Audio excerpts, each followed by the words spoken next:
We're going to preview tonight's Game 2 up in Toronto. Allie LaForce is covering the series for Turner Sports, TNT, and NBA TV. Allie, big theme here. Has Kyle Lowry actually come off the court from his post-game warm-ups the other night?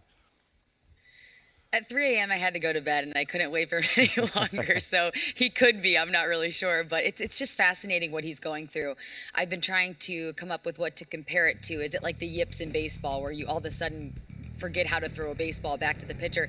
It's not like that because we saw him shoot the ball really well in the regular season. This is just a mental hurdle that he has to get over. The good news for him is teams are sagging off of him. This Miami Heat team is not going to contest every shot that he takes until he proves that he could keep taking him. So he will continue to get uncontested shots, but that's also what worries you because he just had 3 made field goals. One was the crazy half-court shot in Game 1, and most of his field goals in Game 1 were uncontested, and that really clogs the lane up for this Toronto team who wants to attack the basket, but with an extra defender sagging off in the paint, it makes it really difficult for them to get in the flow of the offense like they want to. I know DeRozan and all of his teammates are giving him advice saying, keep shooting, keep your confidence up, but you can only tell a guy so much. This is a trend throughout the course of his career where he has a major drop-off come playoff time, and I can't think of anything else besides it just being a mental hurdle that he has to figure out a way to overcome himself.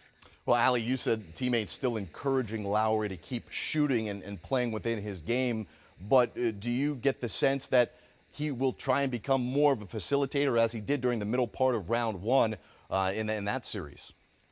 I think that's a smart thing to do. You know, DeRozan made a great point yesterday. He told me that he's so valuable to this team when he's taking a charge, rebounding, facilitating, getting this team involved, setting up his players. But if you're not drawing a defender, it's harder to create for your teammates. So, you know, they go hand in hand, and it's not just as easy as saying, hey, I'll be a facilitator and not make shots. He's got to knock down a couple so they can at least, you know, keep him honest and keep the defense honest. You know, it's just as much as your teammates and your coach can encourage you, I don't know what they can say, but how many can you possibly miss before a couple start going in, especially when they're uncontested? So he just needs those few to start flowing. I'm sure that half-court shot did a lot for his confidence, and the extra hours that he's spent in the gym will hopefully pay off. Well, you mentioned the Miami defense, Allie, and that is anchored by Hassan Whiteside, but a big scare in Game 1, which he was able to come back from with the knee sprain. But how's he looking here in heading into Game 2?